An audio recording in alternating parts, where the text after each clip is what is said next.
Kajian pertama, perkara kajian keuangan ini dibangkitkan dalam Dewan Undangan Negeri waktu itu oleh USNO, tapi memandangkan isu Mei 13 tahun 69, maka satu ketetapan atau keputusan telah diambil sekitar tahun 70. Selepas itu tidak ada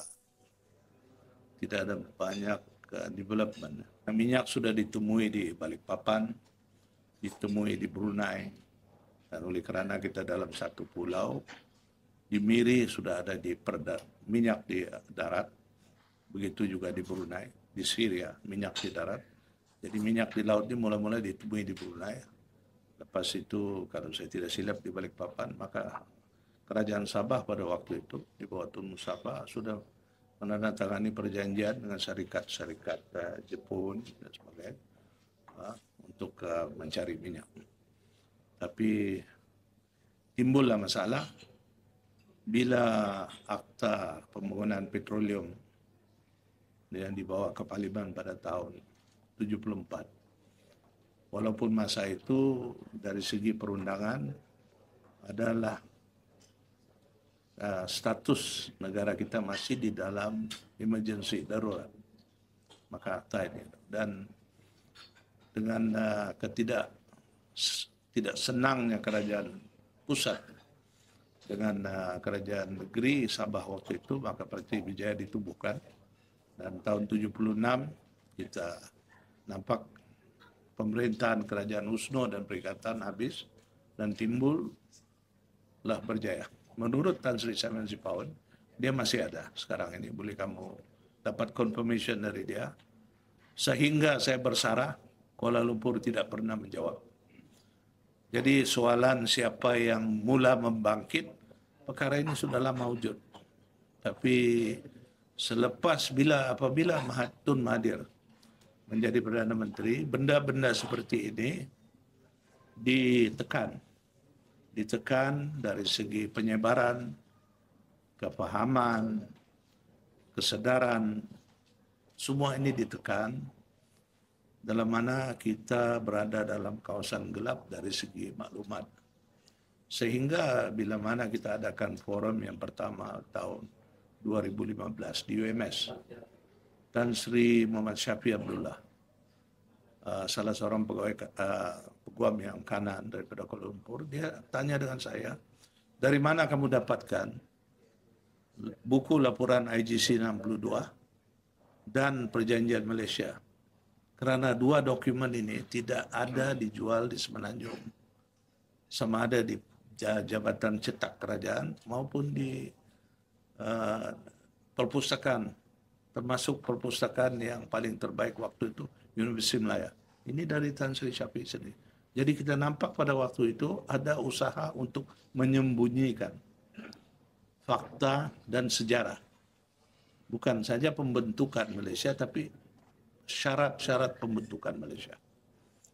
Jadi bagi pihak diri saya pula, pada tahun 2012, buat pertama kalinya saya bangkitkan isu ini di Hotel Tang Dynasty. Yang kedua saya bangkitkan pada Januari 2013 di Dewan Sivik Petaling Jaya. Tumpuan atau audiens pada waktu itu adalah terdiri daripada ahli-ahli parlimen, adun dan pemimpin-pemimpin PKR. Rata-rata mereka terkejut bila saya ceritakan tentang kedudukan Sabah, peruntukan keuangan, kuasa immigration, termasuk di kalangan mereka beberapa orang peguam. Di KK sendiri, saya masih ingat Datuk James Ghani, Datuk Douglas Lin, Datuk Vedugopal. Selepas saya berucap, mereka tanya, where did you get all this? I said, it's there. Dengan itu, Tan Sri mengadakan satu forum di UMS dengan anggaran 4,000 orang peserta, tapi yang hadir lebih 7,000. Hasil daripada itu, di atas sambutan yang begitu luar biasa, diadakan lagi forum yang kedua. Dan saya masih teringat ucapan Datuk Yong Teck Lee, antara orang yang menyertai forum ini, dia katakan, thank you Datuk Hanifah, In those days, we can only talk about this in the Balai Raya, in the kampung. For the first time, this issue is brought in the institution of learning in a university. Thank you for this. Dan selepas itu ada satu jawatan kuasa kerja, saya di dalamnya, termasuk Dr. Jeffrey, Arwah Jemain.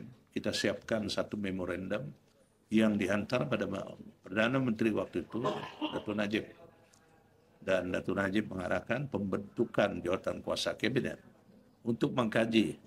Kerana di dalam memorandum itu, walaupun banyak peruntukan yang tidak dilaksanakan, tumpuan Tan Sri Hanifah pada itu adalah keuangan.